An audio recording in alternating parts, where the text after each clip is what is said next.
Welcome to Seasoned. I'm Marisol Castro. And I'm Chef Plum. Have you ever been on a hike, spied a wild berry, mushroom, or weedy plant and thought, I wonder if I can eat that?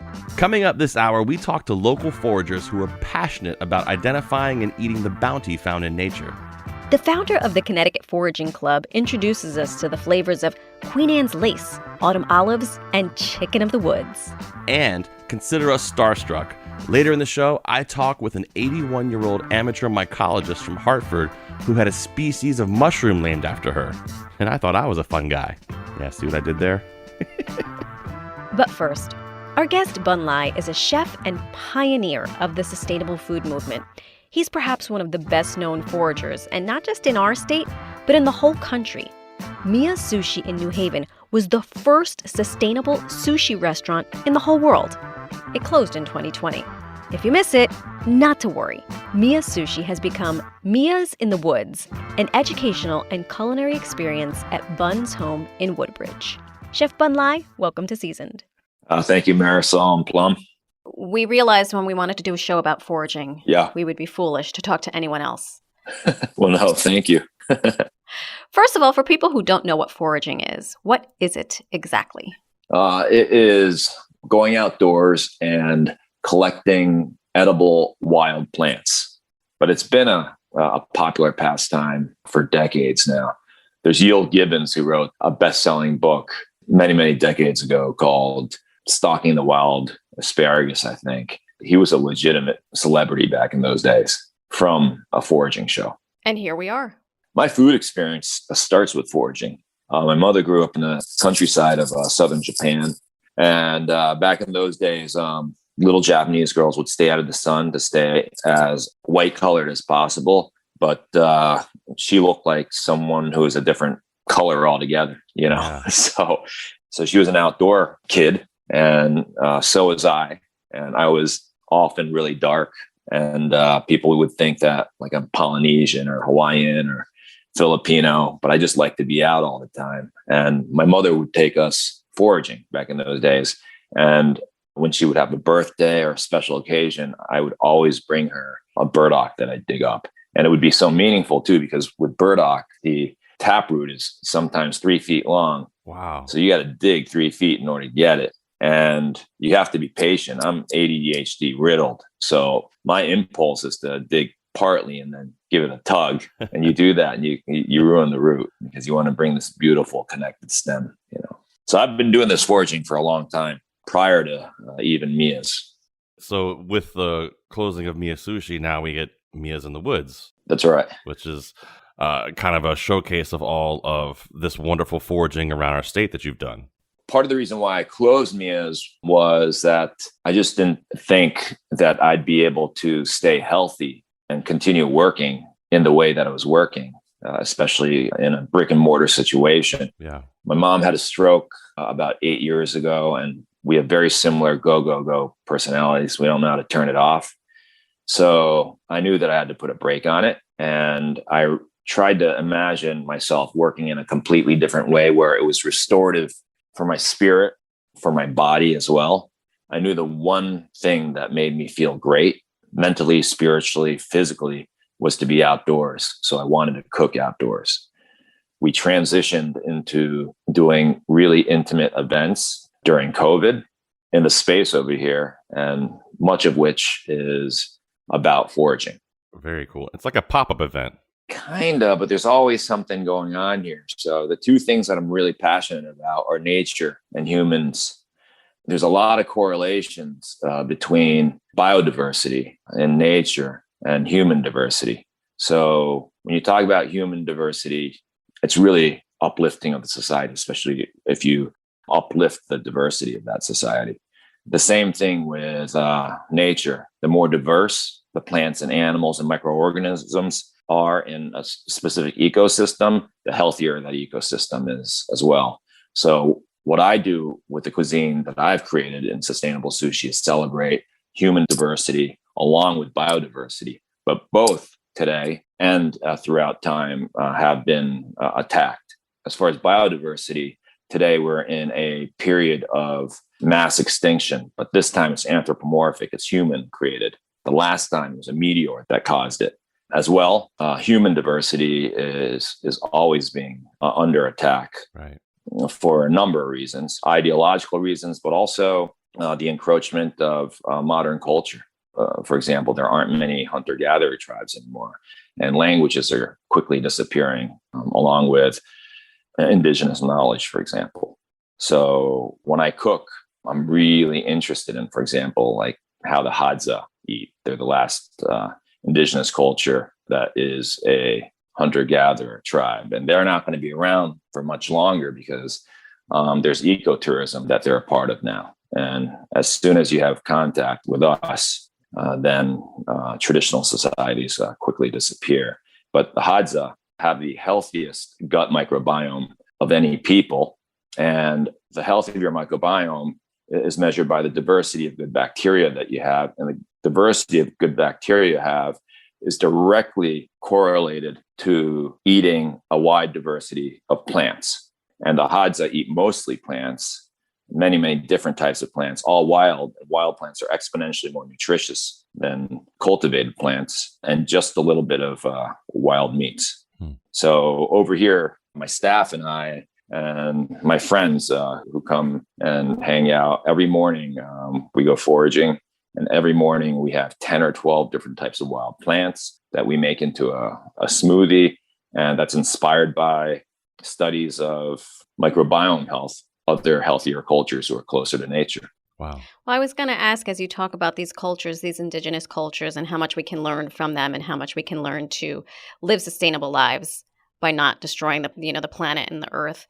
How does that translate into what you're serving people that come to Mia's in the woods? For decades now, I've incorporated foraging. I've incorporated wild plants and animals into our cuisine. The difference at Mia's is that I'm not interested so much in popular wild plant species. For example, like ramps. People go crazy in the spring for ramps, but they're often over-harvested. So in certain forests where people go and overforest, the ramps disappear altogether. Right. So for me, if I'm looking for something that's oniony, I won't use a ramp. I'll use like a wild onion that I'll find somewhere that's ubiquitous and that people don't really like to eat. Besides that, I'm trying to have the way I cook and my approach to cooking to be a culinary solution to environmental problems. The most destructive force in nature is the human appetite. We humans have eaten away many, many different types of species. So what can we do to aim that human appetite to species that are destructive? Well, let's, instead of eating, for example, factory farmed cows, which are also bad for the environment and its production, and also inhumane in so many different ways as well, and unhealthy for our bodies, why don't we eat another red meat like a nutria, that is an herbivore rodent in Louisiana and areas around there. It's like a big rat. It's the second biggest rodent, on the planet. It is a big rat, but the difference is that they're herbivorous, so they've got these buck teeth, and since they eat marsh grasses, they have caused thousands of miles worth of coastal erosion. Yeah. So we should be eating them instead of eating, factory farm burgers, for example. Makes a lot of sense when you put it that way. Mm-hmm. Something else that there's just billions of species of, and looking for a different protein. I mean, we might as well just get it out there. Bugs are foraged too. Insects are foraged too. Yeah. How can we help people overcome the aversion to eating insects? I mean, Montesau, you've never had a grasshopper or anything, have you? I ate a grasshopper on live television. I also ate a cicada on live television. And can I say I was pleasantly surprised? Yeah. In a good way, not a bad way. Yeah, that's definitely good to hear. The biggest challenge, food is one of the biggest challenges because we're so set in the ways that we were raised to eat. So we have established tastes, but we also know through psychological exposure studies that people will change their tastes if they're exposed enough times to a certain food. Sometimes it might take 7 or 8 times, but you keep the exposure up. So like if you have a kid, they don't like to eat vegetables. Well, you don't force it on the kid, but keep on serving it, keep on having it on the table. Exposure is a huge part of really evolving the culture of eating, which needs to happen because the biggest pandemic we're facing today is not COVID. It's the pandemic of diet-related diseases. Why the average person doesn't see it as a pandemic is because we think that it's a natural state of being to die from diet-related diseases. Oh, well, eventually we're going to be getting heart cancer no matter what. Eventually, we're going to be getting dementia or Alzheimer's no matter what. Eventually, we're going to have cancer.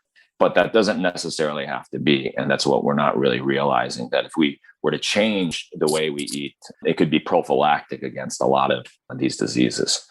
Exposure is super important to society, and just exposing other people to each other in a world where violence and retribution between people of different backgrounds and ideologies are a big, big problem. So at Mia's in the Woods, we really want to, and we really try to have people from all different walks of life, from people who can afford it, who literally fly in for $500 classes, to a bunch of people who come in for free. Why that's important is because different people, it's like in the cafeteria, at school, when groups of kids, Black kids will sit there, Hispanic kids will sit there, the white kids and the Asian kids.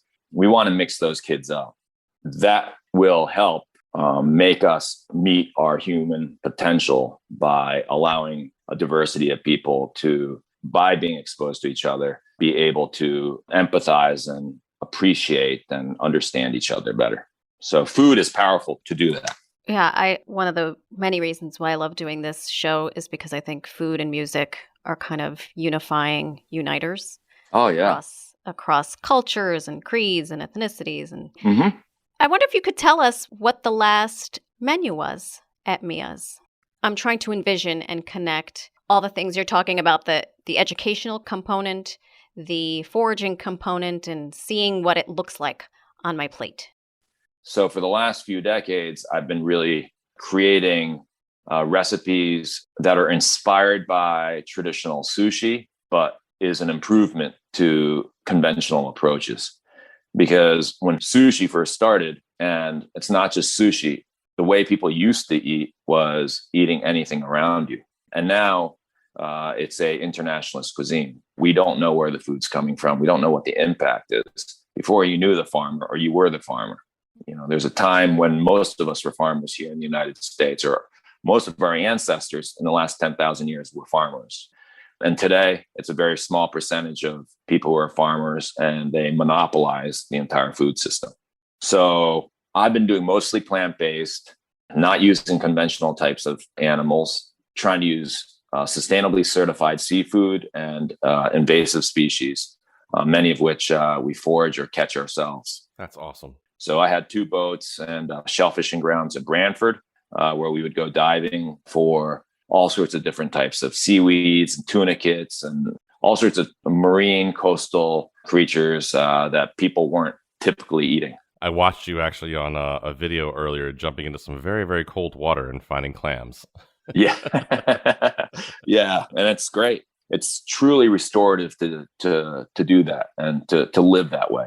And that's the way I lived as a kid. I didn't have a boat, couldn't afford a boat or anything like that when I was a kid, but I was always outside and always playing. And now there's been over almost 1,000 studies, scientific studies done on the impact of nature on physical, cognitive health, and just overall well-being. Chef Bun, can anyone be a forager?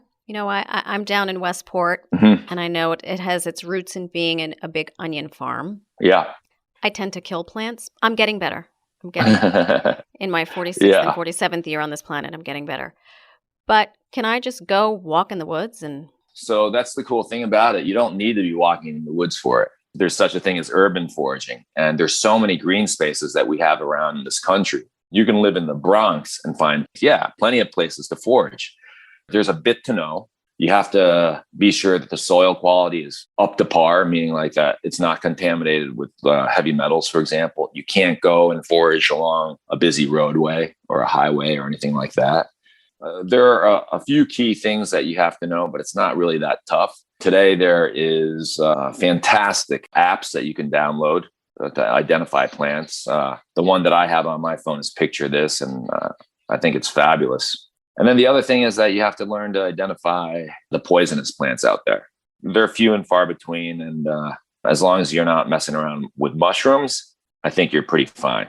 I think in the West Coast, there's like hemlock, which is deadly, but around here, the ones that'll get you sick, they're easily identifiable. It's definitely a good idea to learn from somebody who knows how to do it, and make sure that if there is a poisonous lookalike, that you're especially careful. You're right. It is pretty fun. You can go in your backyard and find so many fun things, especially around here in Connecticut. I mean, my kids and I go in the backyard. I got garlic chives. We've got black raspberries, grapes growing. Oh, so man. many fun things you just find outside. Yeah. Wild strawberries. Yeah. And kids are indoors too much these days. And we all know that kids are on their phone too much and on electronic devices too much. And we need to get their blood moving. We need them to be in the fresh air. One really big study that I read out of Europe studied 20,000 people and the impact the outdoors had on their lives. And this was the first study that quantified the amount of time that was needed for it to actually make a difference in your health. Interesting, yeah. And that was at least 2 hours a week. And then anything under 2 hours, they didn't find any sort of effect. Wow, that doesn't seem like a lot of time. Yeah, it's actually spread over a whole week. That's not a lot of time at all. No, not at all. We were talking about those invasive species a little bit there. Sure. I want to come back to that and talk about some of those invasives that you can, or maybe things that you particularly like to forage and are great to eat. Yeah. In the springtime, invasive Japanese knotweed, one of the most destructive plants on earth. Is that vine that grows that my wife keeps making me try to kill in our yard? No, the vine is kudzu. Oh, no. In the South, it's kudzu. There's also bittersweet, which is very, very poisonous. It's deadly if you eat too much of it, and that's a vine. Kudzu, you can make food out of it. Japanese knotweed looks like bamboo and grows along roadsides all over the place, causes billions of dollars worth of property damage every year. Can you eat that one? You can eat the young stalks. Yeah, you should experiment with it this spring because you'll love it. You could pickle them, you can saute them. They look kind of like asparagus and they're tender. And you really have to get them in the first few weeks that they're out, when you can just kind of snap it, and you can bite into it and it's citrusy. Wow, really? Yeah, you can kind of use it, like heard of people using it in place of rhubarb. Interesting. The plant contains more resveratrol than grapes, exponentially more. Whoa. And resveratrol is the anti-aging compound that was found in grape leaves, and people were just going crazy buying wine. But the reality is, like, the amount that you needed, you'd have to drink like a lot of bottles of wine. So I'm almost there, Chef. Don't worry. I'm almost there. Yeah. that was my problem too. So that's why I moved on to knotweed instead. But you can take those leaves and make green tea out of them as well. Oh, nice. Okay. Yeah, definitely one of my favorites. And then, man, I'm just crazy about anything that I can find on the lawn. So obviously we don't spray over here. So anything from like sorrel to dandelion to plantain. I eat grass, all sorts of different grasses as well. But the only way to eat grass, I mean, you can't saute it or make soup out of it or anything, is to make a smoothie out of it. And then you get all those fantastic nutrients that the other animals are able to get and digest that we cannot. I love it. So what is your thought, hope, dream for the future of sustainable eating, plant-based eating, and the work that you do? Today, we're more scientific than we used to be. So many of us understand the importance of vitamins and minerals and phytochemicals to our health. But really, that stuff is really complex. I've been studying nutrition for years, and there's so much that I just don't understand. And there's so much that scientists don't understand and don't agree upon.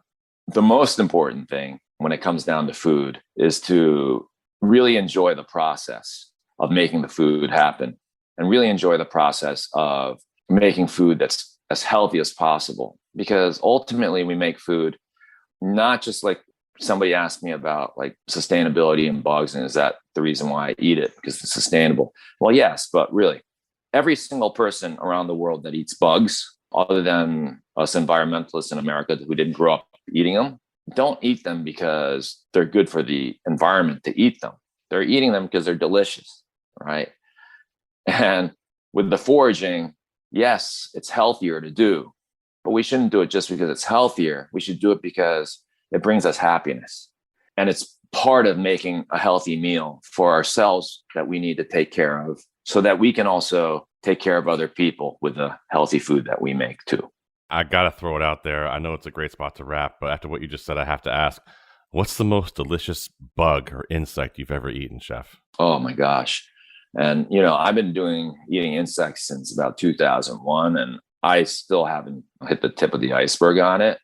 And probably hesitating for a lot of the pestilent plants like slugs, though I like escargot, it's the imagination always gets you. The last thing I did, Marisol did, was cicadas. And I would say that the nymphs, the young cicadas before they have their wings, or right when they have their wings, but their wings are still kind of not completely developed and they're still really soft.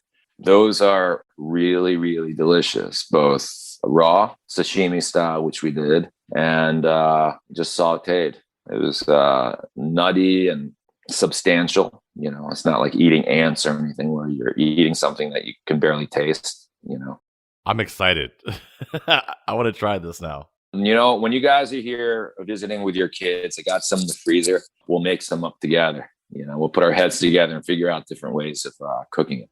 I can't wait, Chef. Thank you, Chef. It was so fun. Thank you so much. Thank you, Plum. Thank you, Marisol. It's been pure joy to be with you guys. That was Chef Bun Lai. He's created the culinary and educational experience Mia's in the Woods at his home in Woodbridge. You can see what these magical dinners look like. Just look up Chef Bun on Instagram at Cookin' for Peace. That's Cookin', I-N, for peace. Later in the hour, the 81-year-old forager in Hartford who's had a mushroom named after her. Sounds really cool. I'm Marisol Castro. And I'm Chef Plum. Coming up after the break, the founder of the Connecticut Foraging Club. There's a club, everybody. I talk with Amy Demers and send our producer out on her first foraging expedition. If you smell this, it has a slight carrot scent. Oh my gosh. And you can actually eat the white flowers too. You can eat them raw or put them in a salad. This is Seasoned. We'll be right back.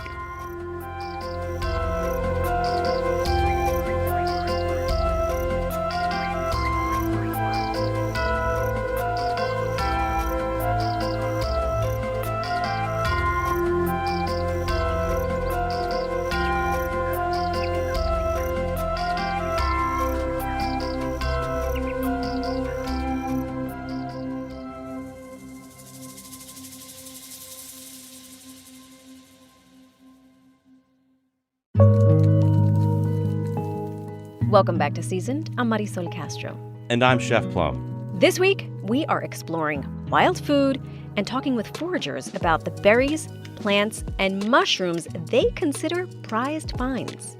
We want to introduce you to Amy Demers. She's a physical therapist from Wallingford who recently founded the Connecticut Foraging Club. Our lucky producer, Robyn, got to forage with Amy one hot morning in August. We'll listen to some of that experience in a bit. But first, I sat down with Amy over a Zoom to learn about the club and what motivates its members to sign up for a foraging walk. Amy, thanks for hanging out with us here on Seasoned. Thank you for having me. How much foraging is there in our state? Because, for there to be an actual club that its sole purpose is to forage, there's got to be a lot out there. Yeah, Connecticut has a ton of stuff. I think all of New England, really. There's a ton of local berries that grow here, tons of mushrooms, different plants. There's unlimited amounts of things you can find in the wild that you can eat. How long have you been foraging, just you personally and then you with the group? I got interested in mushrooms about 2 years ago. I just learned about all of the different types of mushrooms that you can eat that aren't really found in stores. So I started eating mushrooms from farmers markets, but they're very expensive. And then I discovered you could find them in the woods. So I figured I'd learn how to. I'd say when COVID started, I really got more interested in plants too. I've been finding berries in the woods since I was a kid, but I wouldn't necessarily consider that foraging. Those are easy to find. Talk to me about food as medicine. A lot of people are interested in foraging because a lot of foraged foods have medicinal properties. Right. Obviously, you could take medications that are anti-inflammatory, for example, but a lot of wild cherries are anti-inflammatory. There's a lot of foods that can be used as medicine. There's also certain mushrooms that are considered medicinal, but not necessarily edible. So for example, there's reishi mushrooms, which are extremely bitter. So you wouldn't just eat them, but if you dry them and make them into a tea, it's supposed to be very good for you. It's supposed to help with your immune system. That's pretty cool. I had someone make me a latte. They were calling it a latte out of a mushroom. And I was like, I've never had that before. One of my friends is really into the mushroom coffee, so she's had me try them. I also usually make for breakfast, I make a coffee shake with reishi tea in it. Yeah. A lot of the teas, they don't taste like what you would think mushrooms taste like, and it really does complement coffee well. It was interesting for sure. And they're supposed to be like super healthy and really good for your body. And I don't know, I was still like, I'm drinking mushrooms in the morning. This is crazy talk. Yeah, a lot of mushrooms are supposed to have like anti-cancer properties and be really good for your immune system. Let's talk about the Connecticut Foraging Club that you founded. What a great idea this is. How long ago did you start this? How many members do we have? Tell me about it. It kind of started by accident. About a year ago, I started an Instagram that was really just for myself. I just posted mushrooms that I was able to identify that were edible, and people just started following me. And then a few months after, I was looking up to see if there was a foraging club in Connecticut, and I couldn't find one. There's classes, but I couldn't find a club. Yeah. So I decided to just call my Instagram the Connecticut Foraging Club, and I said, DM me if you want to join. And so I had my first meeting or my first foraging walk in March, and there were about, I think, 4 people there that I didn't know. And then ever since then, the club's been growing and growing. The largest one, we had about 85 people come. Oh my God. Which is honestly too big. Wow. Ideal, it's like 20 people. I mean, 85 people, is there enough stuff to forage in one area for 85 people? It was hard because obviously you couldn't talk to 85 people. And if one person found a mushroom, you're not going to pass it on to every single person and describe what it is. But wow. Yeah, we ended up breaking up into different groups at that point. People in the club, are they foodies? Are they like looking for medicinal stuff? What's their like reason for being a part of it, you think? So I think most people are into hiking, and from hiking, they found different plants and different mushrooms, and they were curious. And some people have limited knowledge of foraging, but very few people are like experts. Obviously, some people are into the medicinal properties too. Our last club, we had a lot of people from Europe come, which was interesting. So foraging mushrooms is a lot more popular in Europe than it is in the United States. So they had a lot of knowledge of, oh, this is what we'd forage in Italy, or this is what we foraged in Germany. So that was really interesting. I got to imagine too, when you're out there foraging, you're looking around and finding all these amazing things, it almost becomes like a Zen moment. Like you're super focused in on it. Like it's like a meditation almost, kind of. Yeah, I think it definitely makes you appreciate nature, all the little nuances. A lot of people, they'll hike and they won't necessarily pay attention to the little things, which is what I used to do. I used to never really pay attention to the mushrooms and the plants that I hiked by. But once you know that certain things are edible, then you really start to pay more attention. Right. What kind of research goes into this? Because I got to imagine there's just so much information out there and so much bad information as well.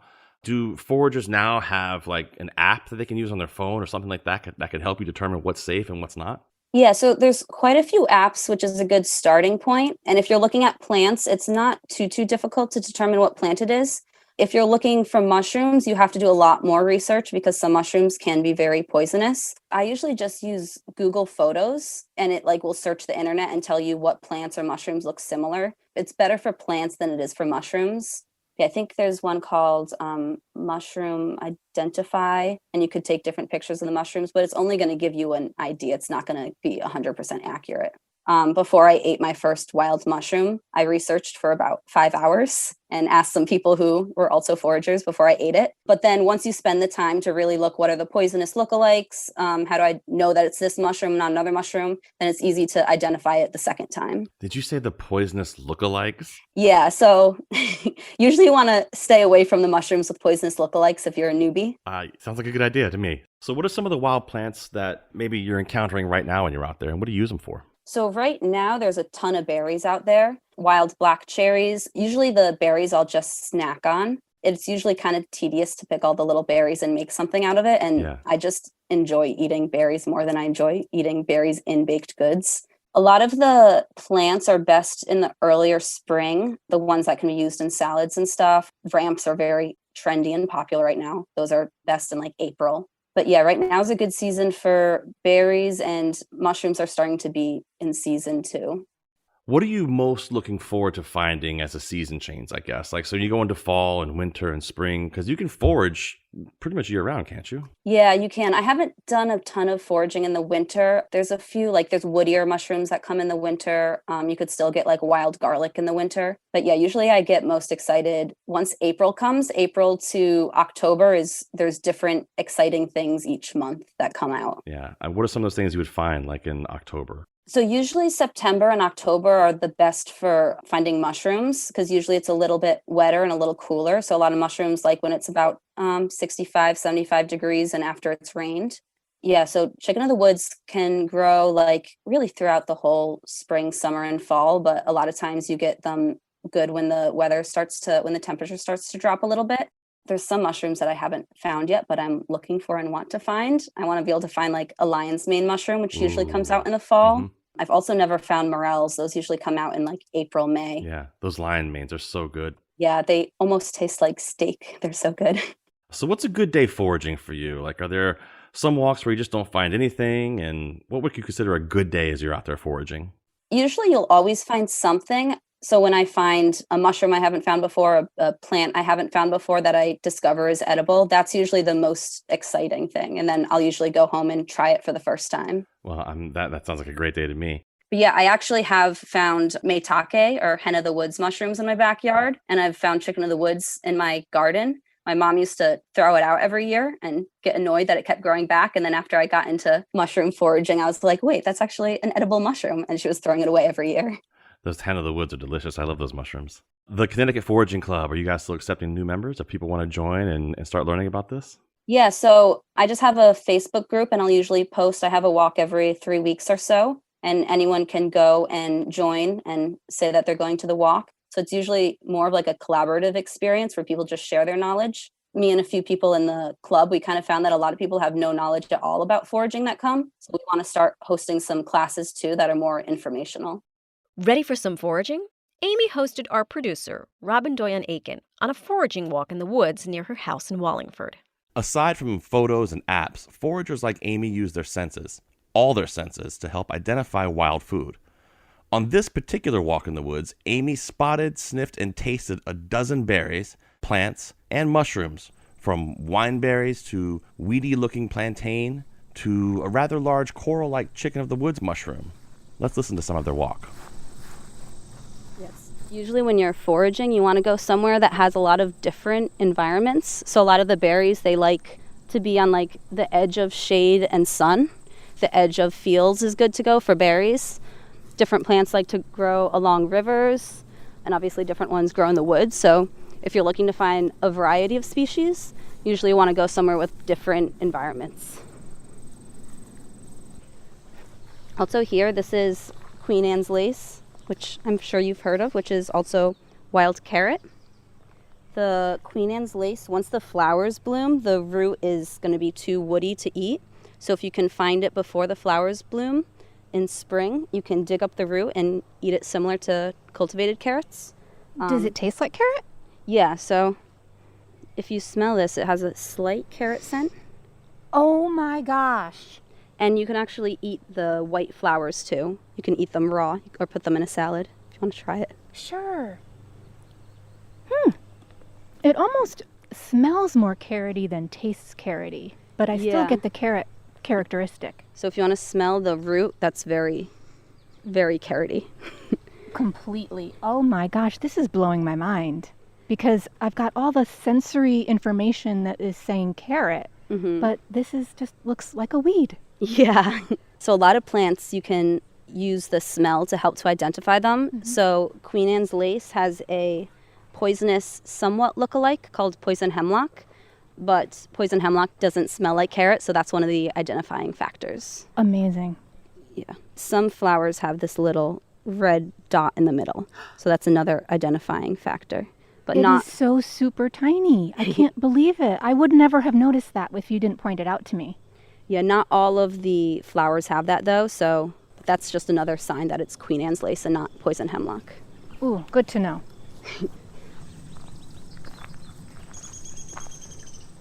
Up here, there's going to be some wineberries, which we were talking about invasive species.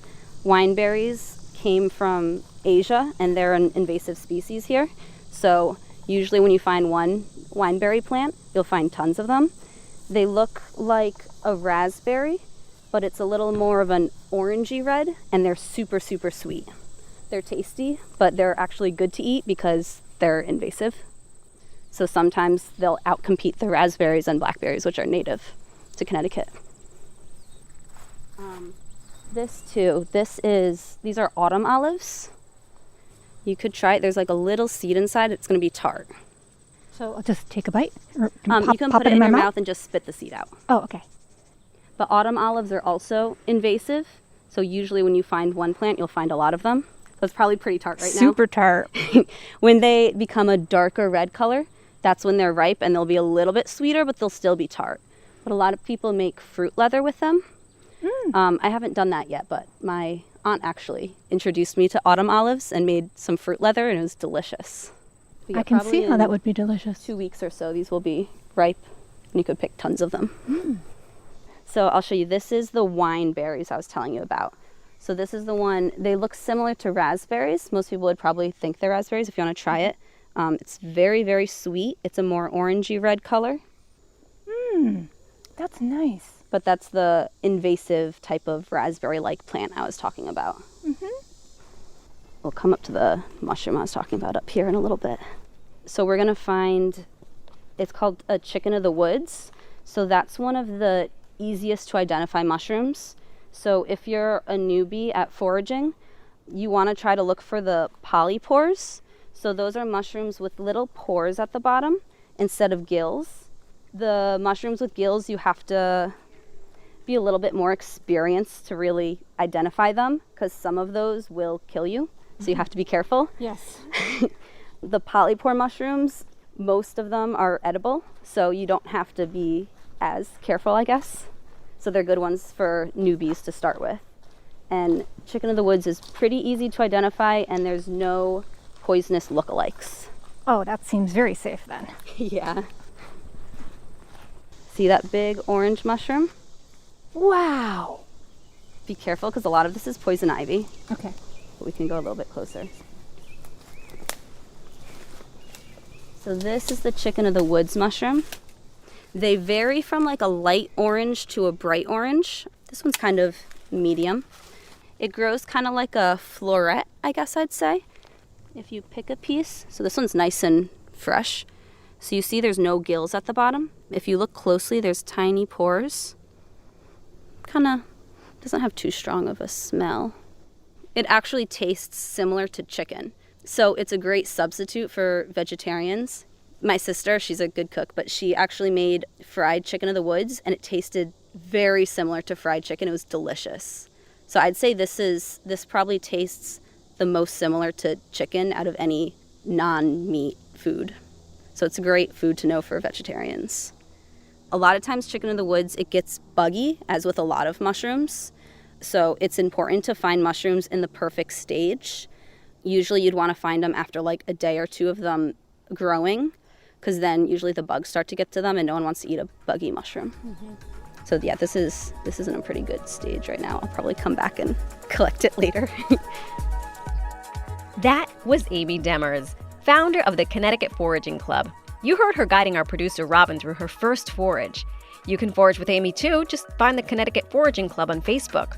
Recent walks include Spruce Brook Falls in Naugatuck, Southford Falls in Southbury, and Salmon River State Park in East Hampton. I'm Marisol Castro. And I'm Chef Plum. We're going to take a short break. When we come back, a celebrity in the mushroom world talks about her eponymous mushroom and what she does with morels when she's lucky enough to find them. Sometimes I just like them sauteed and throw in some scrambled eggs and onion and This is Seasoned. We'll be right back.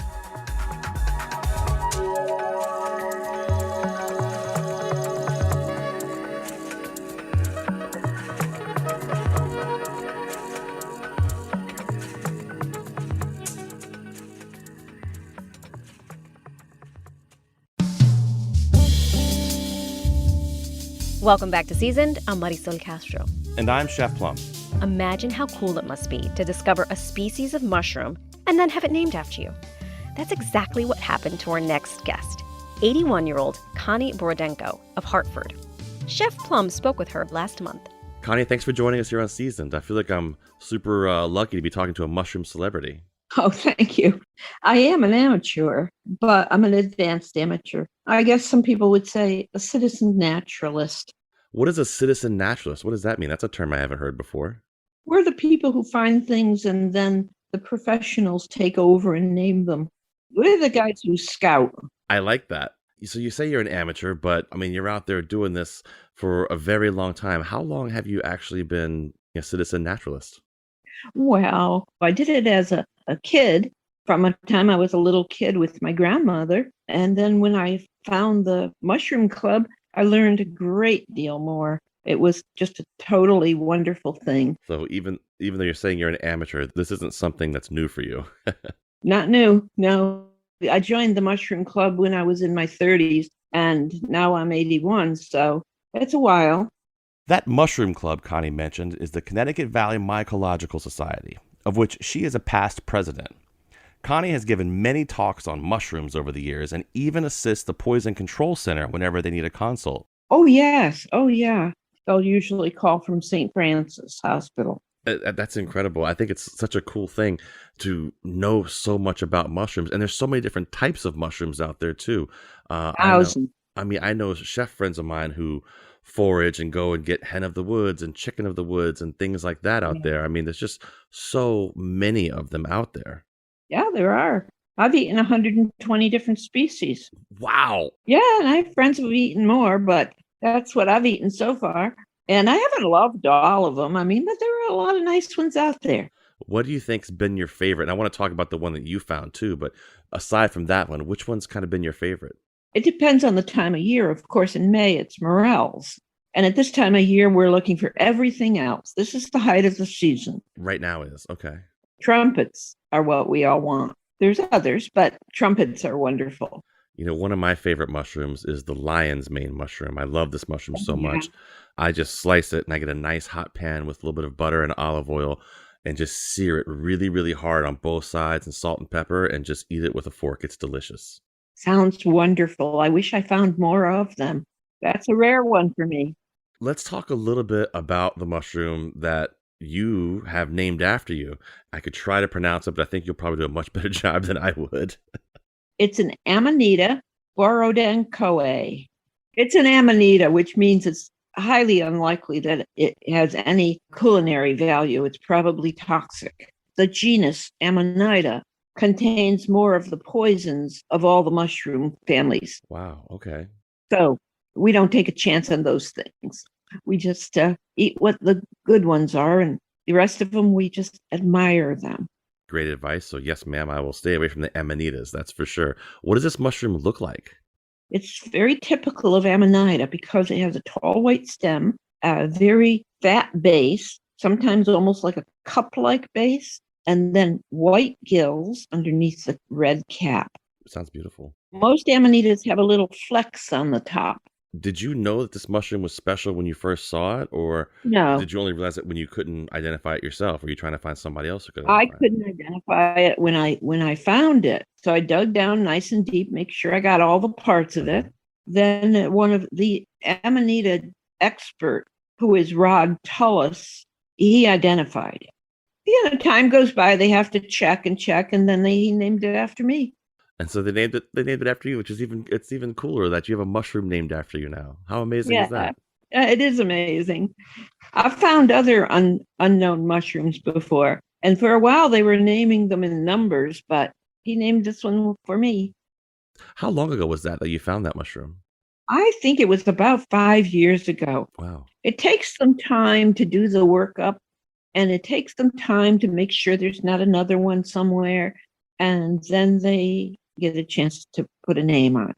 Gotcha. So what are the mushrooms you look forward to every season? And are there any of those mushrooms that you consider real treats? I know we talked a little bit about trumpets. Are there other ones out there that you love? I like the ones you like too. Hen of the Woods is great because not only do you get a great deal of it, when you find it, you find it. And I can share it with everybody, and I love sharing them. My whole neighborhood is now eating mushrooms that they probably wouldn't have touched with a 10-foot pole 5-10 years ago. I would have come to your neighborhood, that's for sure. You're welcome. What about as a chef, a morel mushroom? That's a very coveted mushroom to have, and you can find them pretty easily when they're in season. Oh, the morels. No, they are not easy to find. Unfortunately, they are built to survive. They look like dead, holy, old leaves on the ground. Mm-hmm. And they're the same color as dead, holy, old leaves on the ground. So you really have to look. They come up in the same place maybe for 4 years or so. And then you're going to find a whole new space for them. Funny how they just kind of disappear. Keep your nose to the ground and keep going. And if you're lucky, you find them. Yes, ma'am.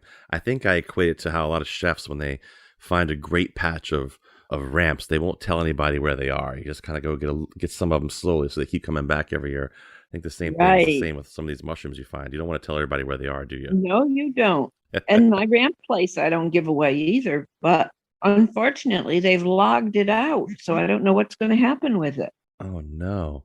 What are some of the things you do with those mushrooms when you find them, like the morels?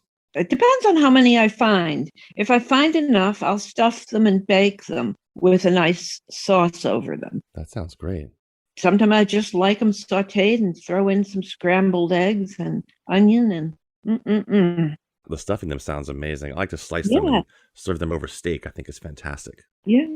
Connie told me kids make wonderful foragers, partly because they're so close to the ground. I asked her, what advice do you have for young foragers? First of all, young people or people just starting out should get a simple book. I love the Audubon Guide, but if you get the Audubon Guide first, you're going to be overwhelmed. Yeah. Oh my Lord, there's all these mushrooms. But if you get a simpler book, one that is much more basic, and start slow. Also, if you have a mushroom club around you, join it. What do you get out of foraging beyond collecting just mushrooms? Oh, what does it do for you? I've always loved being in the woods. Just being in the woods, whether there are mushrooms or ramps or whatever there are, just being in the woods. But I also get some wonderful foods that I otherwise wouldn't have. My grandmother was a forager, so we used to pick milkweed, leeks, dandelions, you name it. And I still pick some of those. I love nettles. Nettles are very good and healthful. They come up rampantly, so there's never a dearth of them, and they're good for you. Yeah. High in iron. It's a lot of things you can get out there if you just take the time to walk and, open your eyes and look around a little bit, right? Even flowers. The daylilies are wonderful. You might even find yourself amanita borodenkoae. Oh, I was going to try it again, but you see, I got halfway through it. You did well. You are a treasure, and we appreciate you, and we're so happy to have you in Connecticut. And I cannot wait to talk to you in the future. I want to hear more about this poison control center calling you. That's fantastic. Yeah, I'll tell you more about that another time. I've only had one really serious human call, but I get a lot of dog calls. That was really fun, Connie. Thank you. I have really enjoyed those stories. Well, you're very, very welcome. I enjoyed it too.